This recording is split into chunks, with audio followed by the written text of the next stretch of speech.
Vamos lá, gente. Vamos dar continuidade ao nosso treinamento básico de segurança. Vamos falar um pouquinho sobre equipamento de proteção individual agora. Primeiro de tudo, a gente tem que entender o que é o equipamento de proteção individual, o tão famoso EPI. Equipamento de proteção individual é todo dispositivo de uso individual utilizado pelo trabalhador destinado a prevenir riscos que podem ameaçar a segurança e a saúde do trabalhador. Para ser comercializado ou utilizado, todo EPI deve possuir certificado de aprovação, ou CA, emitido pelo Ministério do Trabalho e Emprego, pelo extinto Ministério do Trabalho e Emprego, conforme estabelecido na norma regulamentadora número 06 do Ministério do Trabalho. Ou seja, o EPI ele é regulamentado pela NR6, que trata exclusivamente sobre EPI.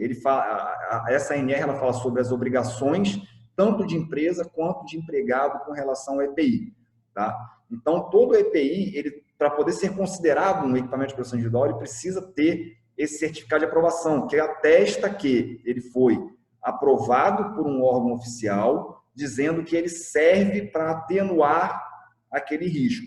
Por exemplo, vamos dar um exemplo de EPI que é básico, que é utilizado aqui muito no hospital, o óculos de proteção. O óculos de proteção, todos os óculos de proteção, não estou falando do protetor facial, do face shield, tá? Mas o óculos de proteção, ele vem na sua lateral, por dentro da hastezinha dele, vem um númerozinho escrito CA 1011, né? 1011, um exemplo, não sei de cabeça. Então, a gente confere aquilo dali. E a gente vai entrar também no site do Ministério do Trabalho para poder conferir se aquele CA é válido. Aquele CA estando válido, esse equipamento ele é propício para uso, ou seja, posso utilizar esse EPI porque ele foi testado e o teste que ele passou está dentro do prazo de validade. Tá? Então, todo equipamento de proteção individual ele tem um CA. Tá? Então, dependendo do fabricante, por modelo, eu tenho um óculos do fabricante X, do modelo Y. Todos os óculos do fabricante X e modelo Y vai ter o mesmo CA. Tá? Então, a gente tem que se atentar sempre a isso. Por quê? Porque muitas vezes a gente, por exemplo, a máscara cirúrgica. A máscara cirúrgica não é equipamento de proteção individual. É um equipamento de proteção para o funcionário no serviço de saúde, mas ele não é considerado EPI. Por quê? A máscara cirúrgica não possui CA. Tá? Ela é regulamentada tão somente pela Anvisa. Então, vamos lá, o equipamento de proteção individual, ele também é fiscalizado pela Anvisa, pela Agência Nacional de Vigilância Sanitária. Por exemplo, nós temos hoje as máscaras N95 que são fornecidas aí em vários hospitais que vieram da China. Eles passaram pelo crivo da Anvisa, a Anvisa liberou a distribuição dela como um equipamento de proteção individual, mesmo não tendo CA, tá? Mas ele é considerado um EPI nesse momento de pandemia, onde existe uma escassez de material, e ele foi, a Anvisa liberou para uso em ambiente hospitalar. Tá? Então, ele vale tanto quanto a PFF2 ou a N95 com CA. Tá? A NR32 também fala sobre a obrigatoriedade do uso de equipamentos de proteção individual. Tá? E nós temos também os equipamentos de proteção coletiva. Aqui eu tenho alguns exemplos para vocês. Lavador orbital, chuveiro de emergência, câmara de fluxo laminar, extintor de incêndio, placas de sinalização. O que seriam os equipamentos de proteção coletiva? São equipamentos que protegem o ambiente, o todo. Por exemplo, se pegar fogo, o extintor de incêndio ele vai combater o fogo do ambiente. O fogo vai se espalhar pelo ambiente, então eu vou acabar com o foco de incêndio utilizando o extintor de incêndio. Uma placa de sinalização ela me direciona para a saída de emergência em caso de sinistro. Ou então ela me determina, nessa área, por exemplo, quando a gente chega na porta da sala de raio-x, tem o símbolo de radiação. Por quê? Porque nos sinaliza que daquele ponto em diante nós podemos estar expostos a fontes radioativas, né, que é o raio-x. Aí eu tenho alguns exemplos aqui de luva, de equipamento de proteção individual para vocês. Então vamos lá, as luvas. Elas protegem as mãos da exposição a riscos. Podem ser de materiais diversos, ambidestras, como é o caso da luva de procedimento, ou manidestras, como as luvas estéreis, as luvas cirúrgicas estéreis, né? Então, nós temos alguns tipos de luva. A de látex, que é de procedimento estéreo, que é muito utilizada no hospital. A de nitrila, né, que é a de látex nitrílico, que nós chamamos, luva de silicone, luva de borracha, luva térmica para alta e baixa temperatura também. Tá? As máscaras são EPIs que promovem a proteção respiratória. Nesse momento de pandemia, principalmente, é muito importante que nós adotemos como um equipamento de proteção individual essencial para nossas atividades. Costumam ser usados por profissionais em exposições a riscos e por clientes quando em tratamento médico específico. Existem máscaras com diferentes porosidades, quantidade de camadas e filtração do ar. As peças facial filtrantes, a PFF, são máscaras, né, que a gente chama de respirador, que agem como filtros. O tipo de PFF dependerá do tipo de exposição. As máscaras PFF2 N95 são usadas em caso de exposição a riscos biológicos com pequena proporção microscópica, como a H1N1, ebola, Covid, dentre outros, né? Tuberculose. A N95 e a PFF2 promovem proteção equivalente. Elas são máscaras equivalentes. Só a única diferença da N95 para a PFF2 é que a N95 é a nomenclatura dada nos Estados Unidos e a PFF2 é a dada no Brasil e em alguns locais da Europa, né? Então, a gramatura da máscara é a mesma, a quantidade de camada de proteção é a mesma, vamos botar assim, os procedimentos de fabricação são os mesmos, só muda a nomenclatura, mas o fator de proteção é o mesmo, tanto para a N95 quanto para a PFF2. Nós temos 3 tipos de PFF, né, de peça facial filtrante. Nós temos a PFF1, a PFF2 e a PFF3.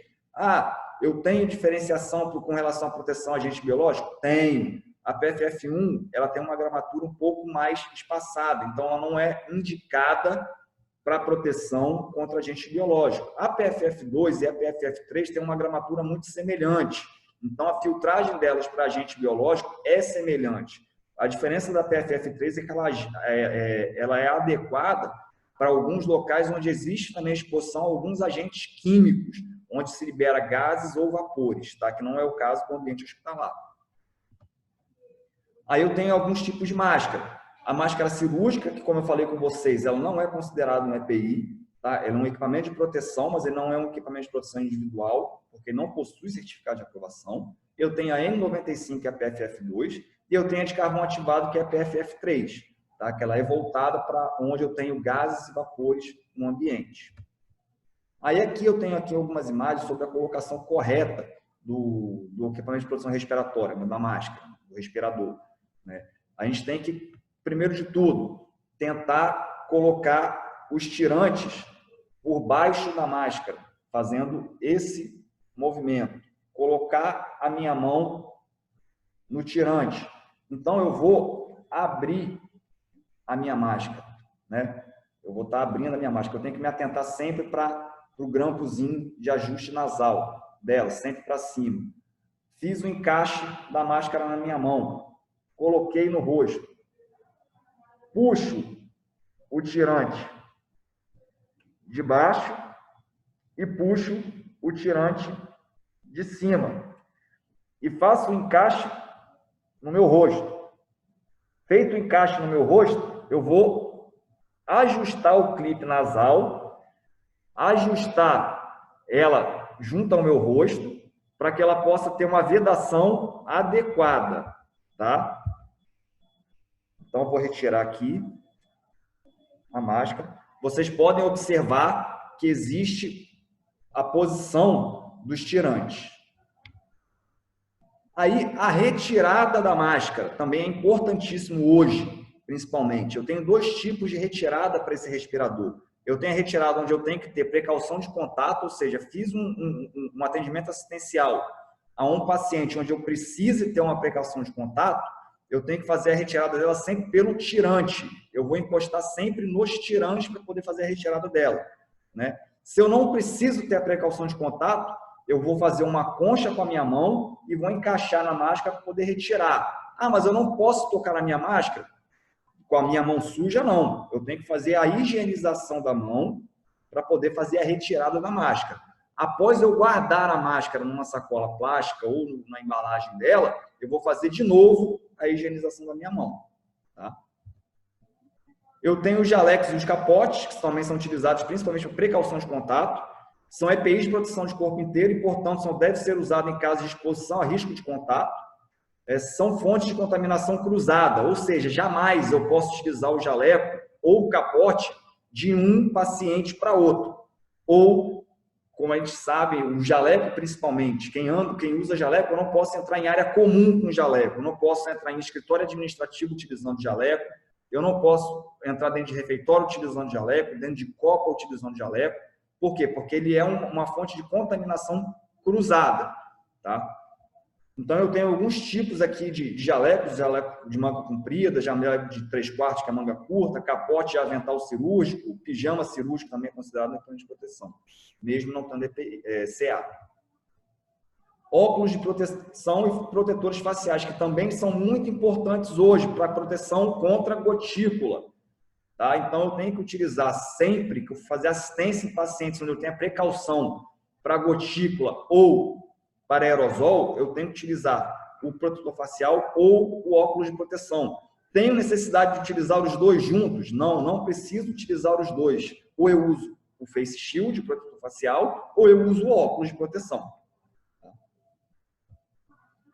Sapatos e gorros também é importantíssimo. Sapatos são importantes, nós vamos ver na NR32 o sapato adequado, o calçado adequado, né? E eu também tenho, para algumas áreas onde eu preciso ter um ambiente estéril, eu preciso utilizar gorros e o chamado propé, que é a proteção que vai em volta do calçado. Então, a gente falou um pouquinho sobre EPI, tá? E nós vamos voltar no próximo vídeo falando sobre NR32.